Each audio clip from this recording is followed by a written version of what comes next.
Hey, good morning, Crypto Nation. This is the Data Lord. Welcome to Centralized TV. You're watching Crypto and Coffee, where we talk about crypto and we drink about coffee. And I hope everyone's feeling great this Monday. We are doing just fine. We're going to be okay. We're going to be okay, guys. That's the takeaway here. I'm going to make sure the link to this gets thrown on to Discord so people know where you boys and girls are hanging out, So, how are you doing today? How you doing? You doing okay? We're gonna dance a little bit until there's the family. Oh my goodness! You're still alive and well, right? You're not sleeping on me, are you? You're not like getting hurt. I did fix my load balancer, by the way. So now hopefully my internet should be stable. High five, living in the boonies. So let us get started a little bit, and look, I don't usually do this, but I'm kind of feeling like maybe we look at the charts. I'm kidding. I usually feel that way. So let's take a look at what's going on here. So we have Bitcoin just under 27K, man. We are being shown some grace right now. Like, we still got some time to scoop a bag. So I don't think Bitcoin goes too much lower than this forever.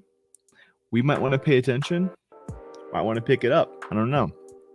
Ethereum rocking kind of the same type of price action, still under 19K. Still a good scoop. And what's going on with Ripple, you might ask? Well, we have some stories on that. June is going to be a funny month for crypto. Things are going to happen. XRP, people are really expecting it to do something. It hasn't yet, but it will. And then let's look at Litecoin. Litecoin, why is it down, 4.3% in 24 hours? It's okay. Just simmer down. We have these waves that happen, right? So we're not going to dig super tight into price action today, but what I want you to know is that we got more time to scoop a little bit more Litecoin, just with a little retracement. I think we're still on a mega bullish pattern for Litecoin, so pay attention to that. We'll probably go into deep details on Wednesday. So that is what we're going to do. Let's get into the stories for the day, shall we? And by the way, how's everyone doing? Say what's up in the chat. Give a what up. I see Boston. What's up? Good morning to you, brother. I see Indo Crypto, another week to knock out for the DC TV fans. That's true. We got a whole nother week ahead of us of opportunities. Just bossy girl, you faithful and true. Dayman Dayton 1. What's up, brother? I haven't seen you in the chat before, but I want to welcome you. Thank you for being here. And what type of situation would make BTC or crypto market dump? Honestly, I think let's back up a little bit on that. What kind of investors do we have, right? That's the question. The question is, what are the different types of people who are in crypto who would sell, right? You have institutional investors. They're their own kind of thing. You have hardcore OG crypto people, people who hodl. And then you have speculative investors, people who are new to the space. They're like, hey, I saw my boy Tyree, he scooped us some PP coin. I see he's doing really hot right now. I see he got a Bugatti because his gains, and I want to get in on that.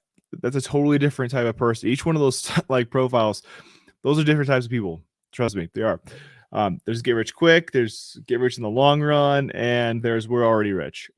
So I'd say that probably things like XRP and central bank digital currencies, that type of thing, can cause the price to get pretty wacky, probably from institutional investors. And it's just a question of, do hodlers scoop the dip? Because I'd say we do. And so the dip's not going to be that deep unless we're selling. So yeah, and I suppose I say we're, meaning I put myself in that hardcore category, right? Like a hardcore hodl dirty shovel gang kind of person, Gandhi, yo,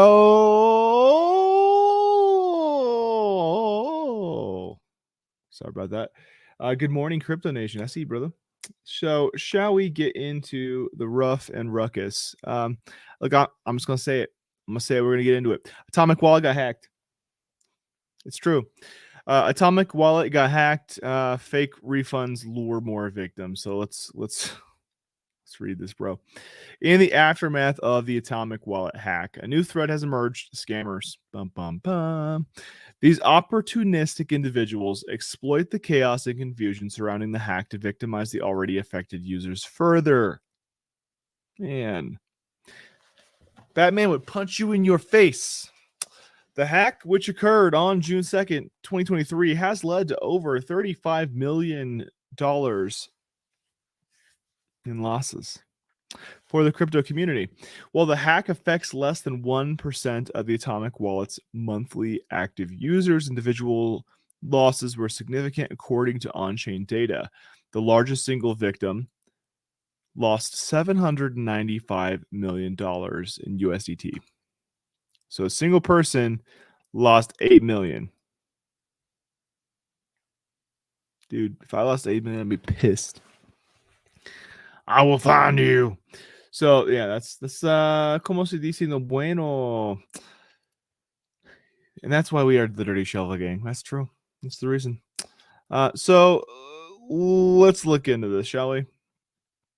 So Zach XBT says, here are some observations made by Tavano. And initial list, I think that means an initial list of addresses with stolen funds we have collected. Okay, good for you. Be careful. Phishing scammers have already started spamming fake Atomic Wallet refund tweets on Twitter to prey on desperate victims. Warning, Atomic Wallet has experienced a security breach. Exclamation point. So first off, official things don't yell at you on the internet. There's not exclamation points on official statements, my guy. You got. As a result, the Atomic team has introduced a refund feature. Participate in the airdrop now to recover your funds. So, Varun, you're a bad man. Badman. Scammers offer Atomic Wallet fake refunds. So the hack, which is still under investigation, has contributed to panic and confusion among the Atomic Wallet community. Unfortunately, scammers have seized the opportunity and try to lure potential victims. Twitter accounts, including verified ones, have been impersonating Atomic Wallet, sharing phishing links that claim to help users recover their lost funds. Man, that ain't right. That ain't right. So don't get pwned by this stuff, man. First off, if you're self-custody, it's not gonna happen. Second off, if you just apply some like basic operational security stuff of like, hey, if it didn't come from the official source, don't listen to it, you know. Some of these accounts link fake some of these accounts link users to fake websites which prompt users to connect their wallet. Once victims connect their wallet, any funds they have in them are lost. And this is what you call an intelligence tax. If people aren't smart enough, they lose their money. So be smart enough, guys. Yeah, this is what the scam looked like right here. Atomic Wallet Refund Company. Weird. Get your refund in some crappy green font. And just because they grabbed a little image and threw it in Canva, they got people to click on it. Man, you kidding me? The scam operates by promising victims a way to recover their stolen assets. However, instead of helping or providing help, these links lead to further losses. The scammer capitalize on the victim's desperation and lack of information and lack of basic operational knowledge, luring them into another trap. So, Indo, I wrote a thread about 2021 article where a security risk company audited Atomic Wallet, talked about user funds being at huge risk according to the auditor. Then Atomic never addressed it. Man, I ain't right, bro. Thanks for at least doing that try to make people right. But I mean, look, dude, if you can't fix stupid, and I don't mean to be rude like that, but you know that can happen. You can't fix it. You can't fix it. And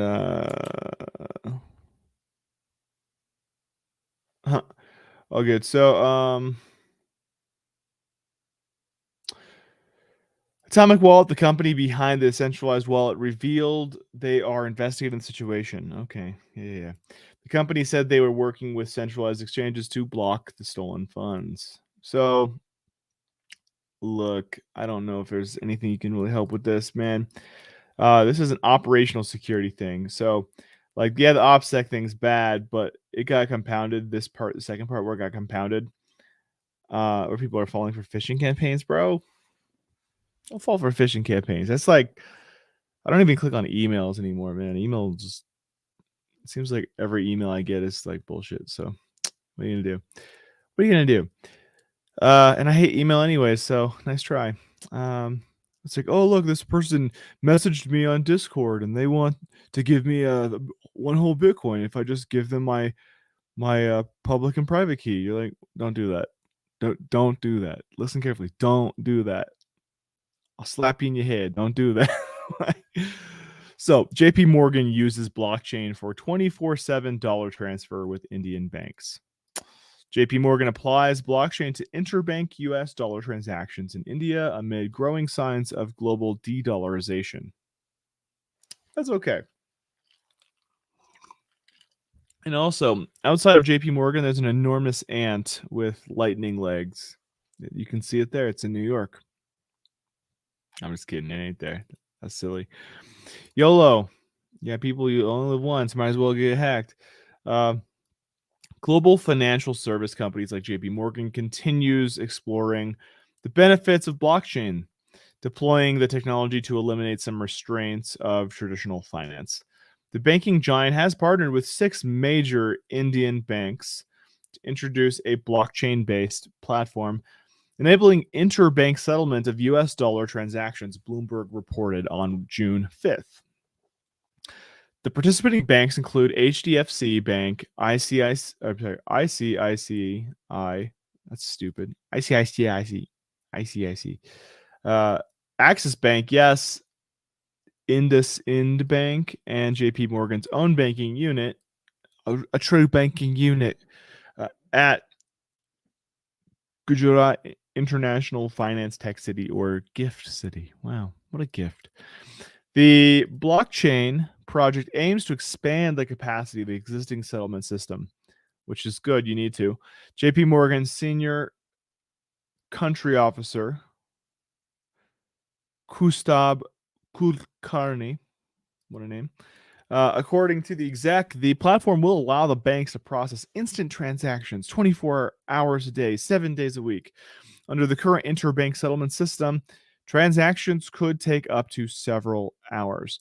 Additionally, settlement is not available on Saturdays, Sundays, or public holidays. Why? JP Morgan's blockchain pilot will remove this barrier. That's cool. Nice job. Kulkarni claimed, stating, by leveraging blockchain technology to facilitate transactions on a 24/7 basis, processing is instantaneous and enables GIFT City banks to support their own time zone and operating hours. That's great. Good for you guys. It's totally fine if banks are like applying new tech. That whatever, dude. That's cool. Just don't pretend that you're in crypto's corner, you know. The initiative also aims to help New Delhi position the GIFT City as alternative trading center to Singapore and Dubai, the report notes. According to Kulkarni, JP Morgan will run a pilot project for the next few months to analyze banks' experience. The pilot project will be launched on Monday using JP Morgan's blockchain platform Onyx, which also sounds like a stripper, after approval from the International Finance Services Center Authority.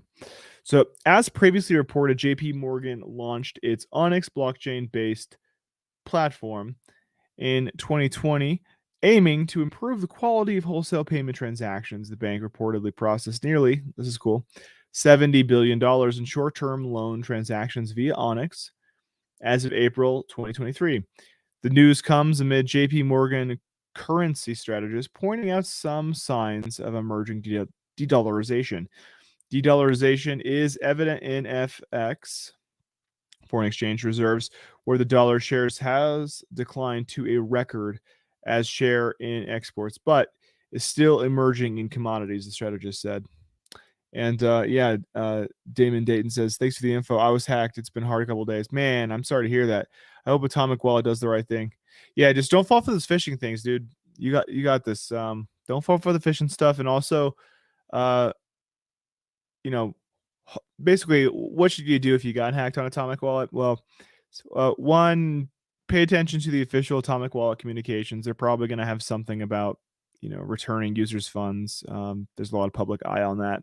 If you get your money back, they'll let you know kind of how to apply for it.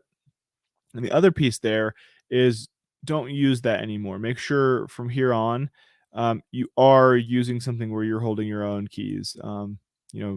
Right now it looks like Trezor is probably the best bet, even over Ledger. You can still use a Ledger here or there. I don't think it'll hurt you at all, but do make sure that you are not outsourcing your private key handling to another company. Make sure you're personally in custody for it. So, yeah. But ouch, yeah, that really sucks to hear. Part of the community got hit by that. So, what do we do about this whole JP Morgan thing? Are they going to replace crypto, whatever? No. Just a little insight too. I was at a wedding a while ago, and one of the people at the wedding worked at JP Morgan and worked in their blockchain area, and we had a really good conversation. At the bar at a hotel, and they were kind of asking me if I'd be interested in applying and joining their team and all that kind of stuff. I was like, I'm okay. But I was asking them kind of some questions as to what they do. And what they were saying is basically they're implementing blockchain. They're not trying to tie into other people's blockchains. They're basically rolling their own. That's the Onyx. And they're using that blockchain tech as their own immutable ledger as a way to differentiate them from other banks. And so what I see happening is they're creating a bridge that will tie into XRP. And their own proprietary tech. But the other piece I wanted to say is just because it's blockchain doesn't mean anything about whether it's centralized or decentralized. And there's two types of centralized and decentralized too. You have distributed systems that are all over the place. So it's decentralized in location, but that's called distributed systems.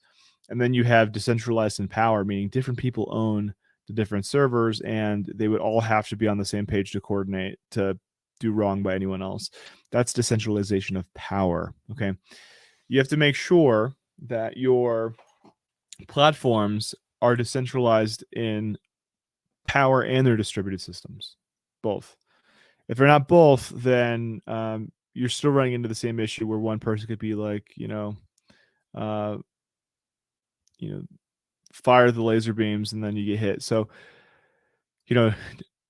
hypothetically, Jamie Dimon could be Dr. Evil, and hypothetically, if he is Dr. Evil, then Dr. Evil owns JP Morgan and can dump you into a tank of sharks. So I would say just don't hear blockchain and think secure. Hear blockchain and think database.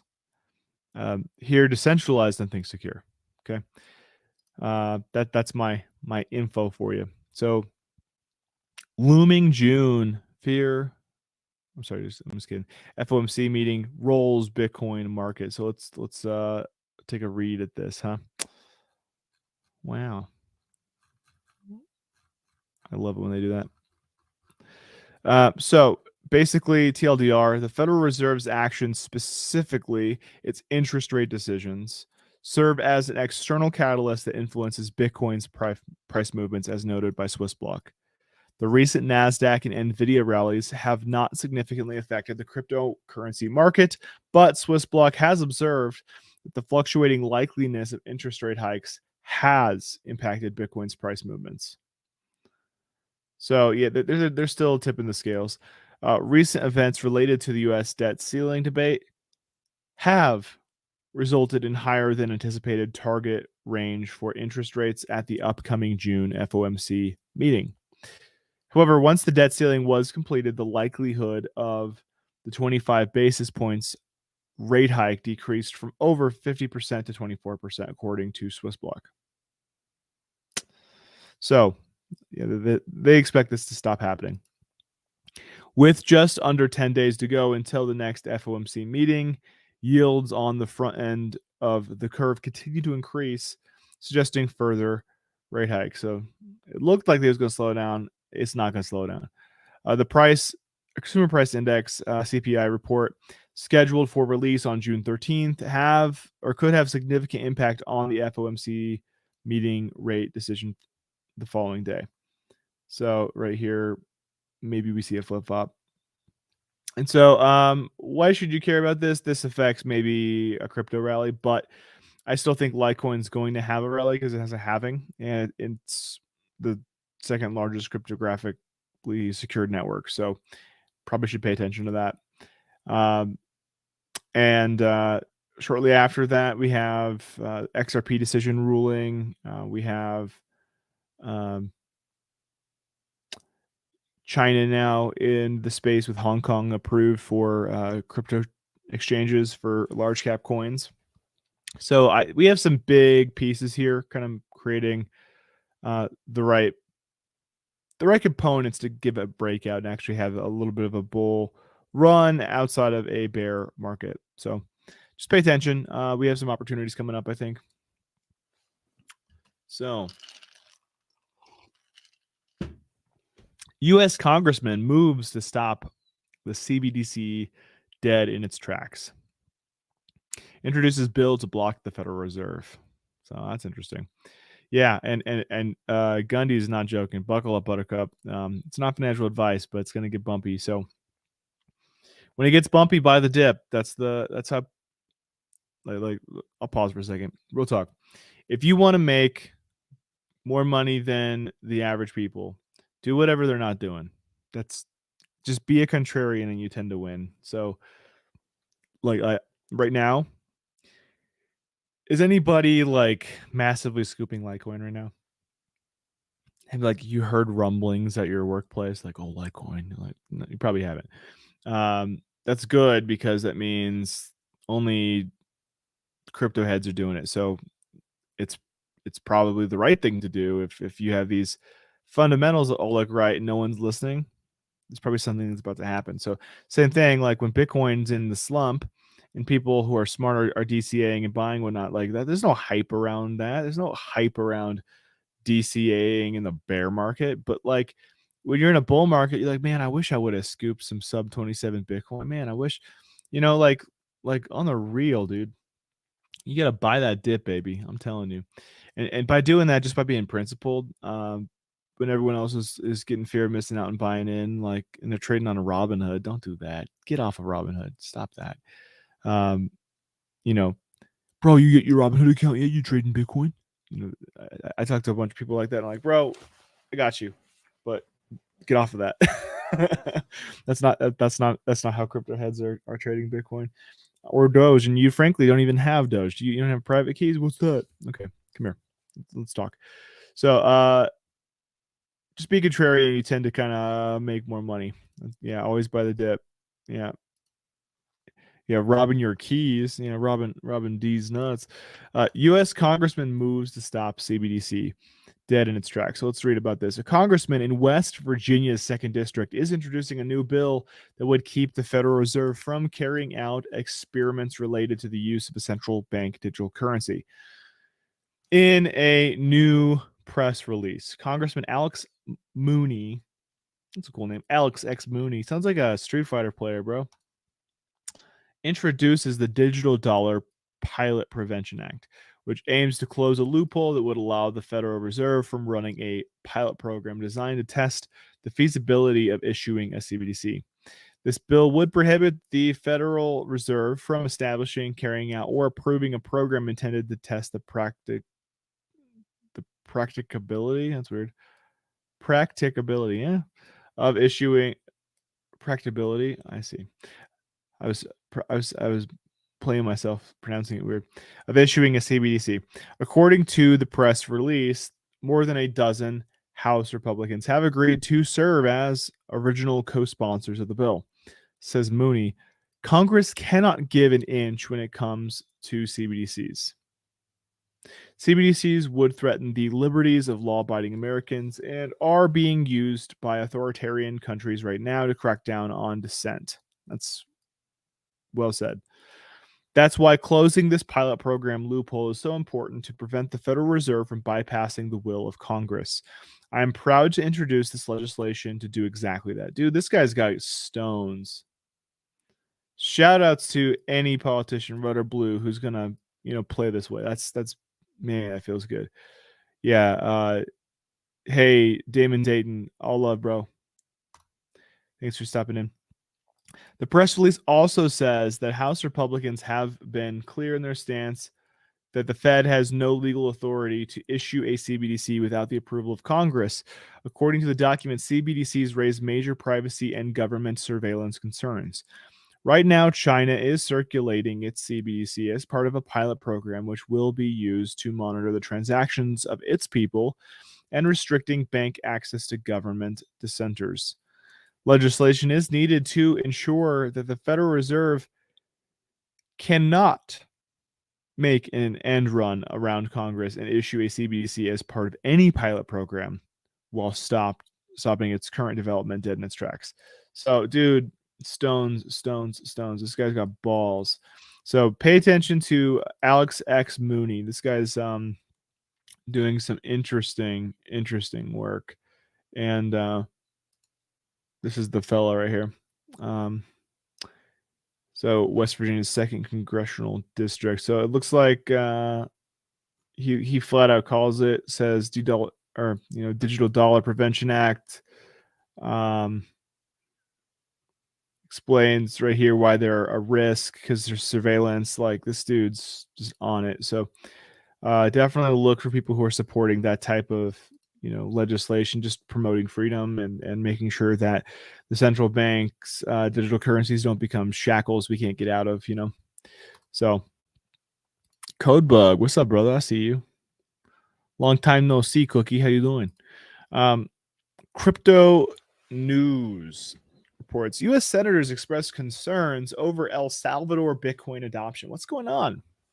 Mommy? Mama? Sorry if that's weird. El Salvador's adoption of Bitcoin as legal tender has caused concern among American lawmakers who are calling for a risk report on the potential impact of bilateral economic relations and law enforcement cooperation. Last month, U.S. Senators Jim Reich and Bob Menendez reintroduced a bipartisan bill requesting a State Department report on El Salvador's Bitcoin adoption. The bill, dubbed the Accountability of Crypto in El Salvador, or ACES Act, was initially introduced in February last year. American lawmakers want an analysis of El Salvador's adoption of Bitcoin and the risk for cybersecurity, economic stability, and democratic governance in the country. In a Foreign Relations Committee blog post, Reich expressed concern regarding the implications of El Salvador's move to adopt Bitcoin as legal tender, claiming that it could weaken economic and financial stability. He added, given U.S. interests on prosperity and transparency in Central America, we must seek greater clarity on how the adoption of Bitcoin as legal tender may impact El Salvador's financial and economic stability, as well as El Salvador's capacity to effectively combat money laundering and illicit finances. El Salvador continues to double down on its Bitcoin strategy. El Salvador made headlines in 2021 when it became the first country to make Bitcoin legal tender. The country has since continued its Bitcoin push when President Nayib Bukele purchasing large amounts of cryptocurrency. In mid-November, Bukele even announced that he will begin buying 1 Bitcoin per day starting from November 18th. As of now, the country is estimated to have around 2,381 BTC. Ugh, that's awesome. Worth around 65 million. Acquired at an average price of $43,357. Bukele's, 43K ain't bad. In the long run, that ain't bad. Bukele, that's what happens when you take the middle route. Bukele's Bitcoin experiment has been praised in the cryptocurrency world, but criticized by institutions like the International Monetary Fund and the World Bank. More recently, El Salvador also welcomed Safedin Amos, a prominent economist and author of the Bitcoin Standard, as an economic advisor to the National Bitcoin Office, an entity that manages all cryptocurrency-related matters in the country. And we covered that last week or the week before. El Salvador's national Bitcoin office was created by President Nayib Bukele in late 2022 in conjunction with known Bitcoiners Stacy Herbert and Max Kaiser. Meanwhile, reports about the adoption of Bitcoin in the small Central American country have been mixed, with indications that it's been slow to take off. According to government figures, I clicked on something. Why have I clicked on something? No.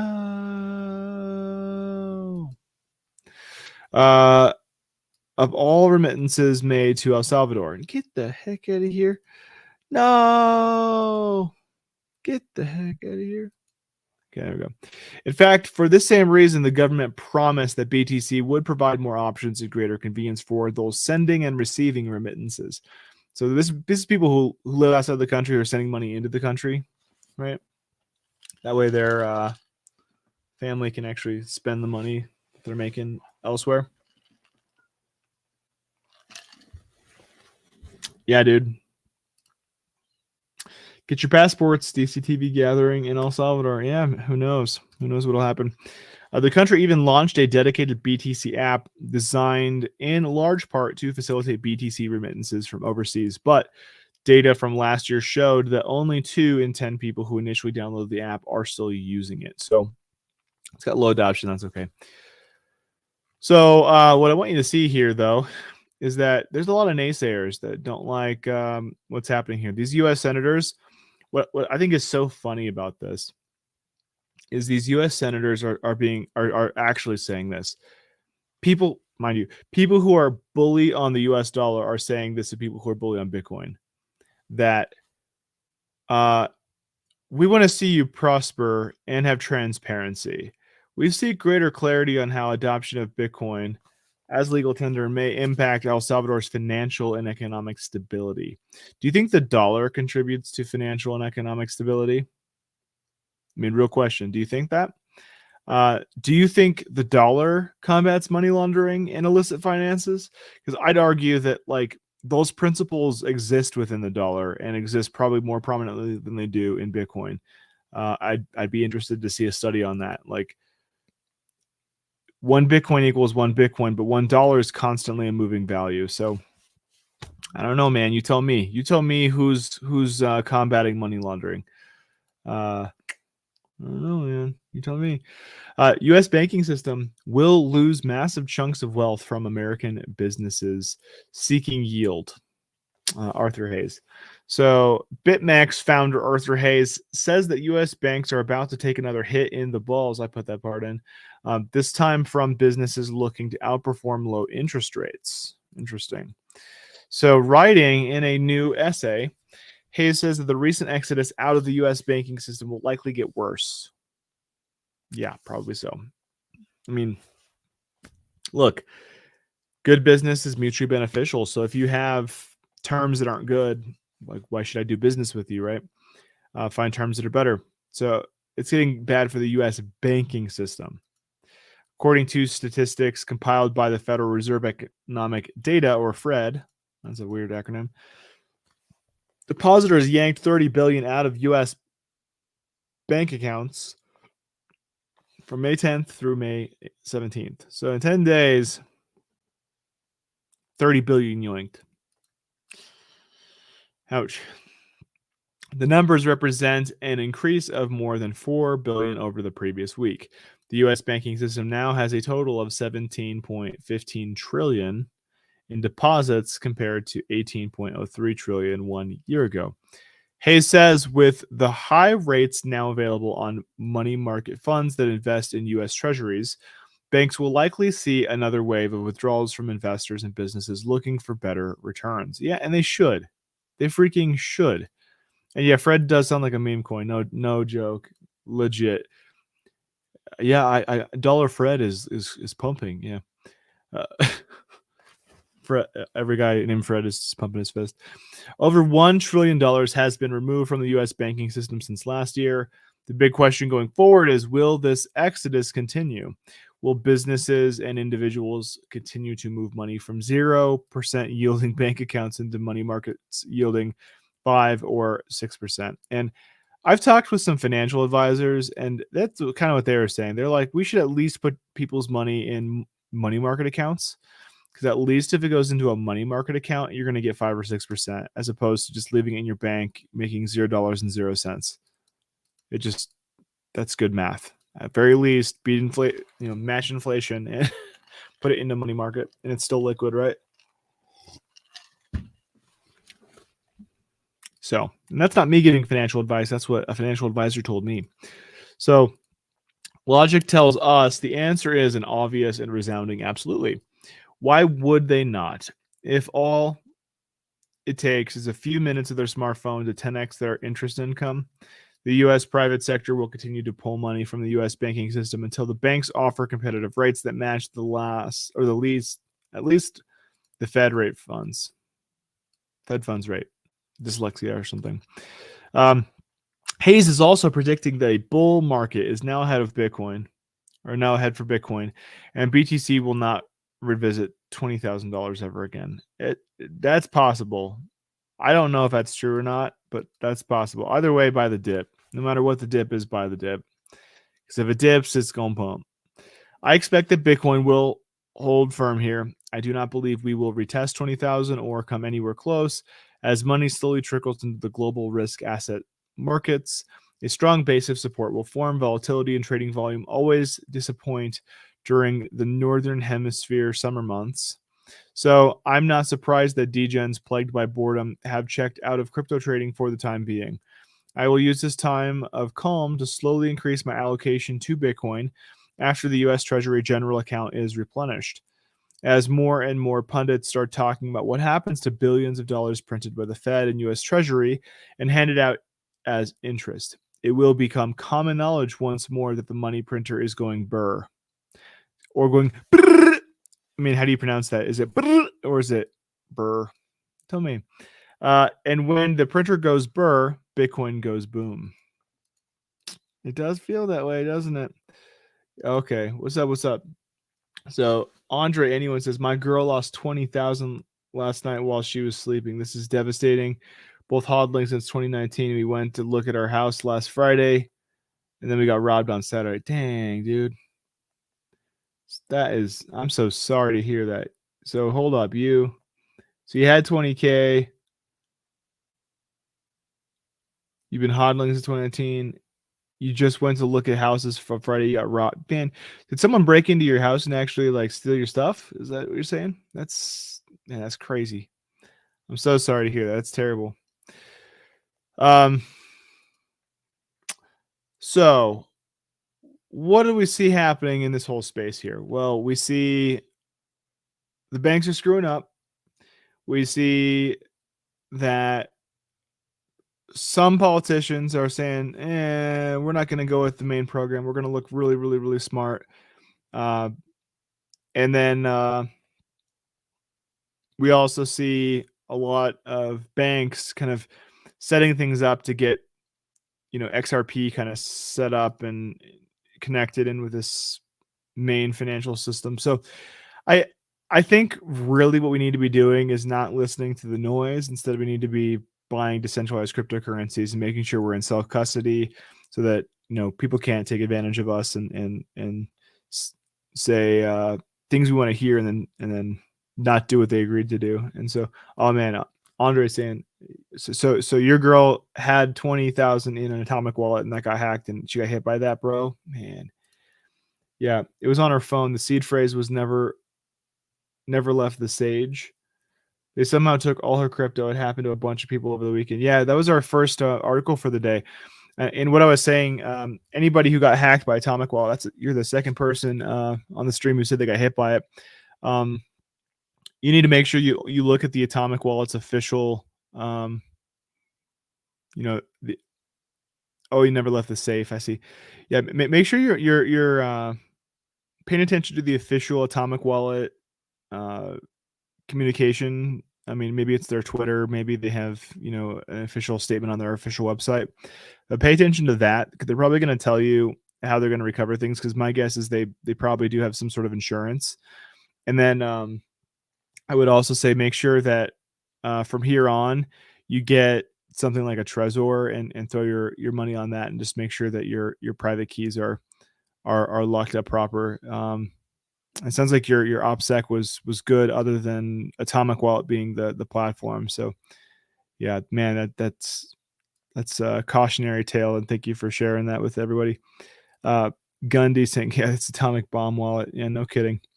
But Andre, keep in mind, don't panic here. We're still in a bear market. We still have time to use DCA and to kind of rebuild this, even if they don't do right by you. So I'd say keep every Friday.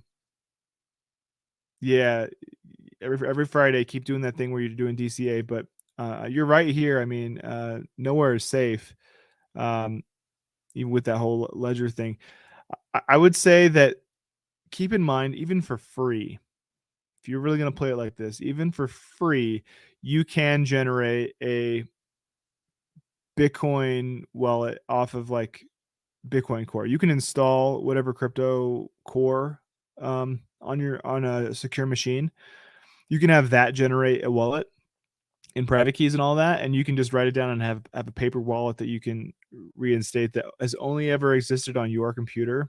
It will only ever exist on that piece of paper. It's not stored anywhere. So that if you really want to be heavy, sweaty, hardcore about OPSEC, you can do that. So and if you have questions, I can make a video on it, whatnot. So, and yeah, Indo saying crypto millionaires were murdered this past weekend. Found their bodies in a lake once, or one was a prominent doctor, the other was recognized in Forbes crypto millionaires, crypto space as well. Yeah, and honestly, I think there was some other stuff going on there. I think that there's probably some bad deals that just were under the hood on that. So, yeah, I mean, protect your neck out there. I'll say that. And then we have Salty Prepper. What's up, dude? I didn't see you on there. DCA on Mondays after the Sunday drop. It's a better DCA day. You might be right. I mean, I'll do a research on that, and I'll let you know what I see. But at very least on Fridays, people get paid. So I think it's not a bad idea to, at very least on Fridays, take that tap into like a stable coin and then buy your crypto.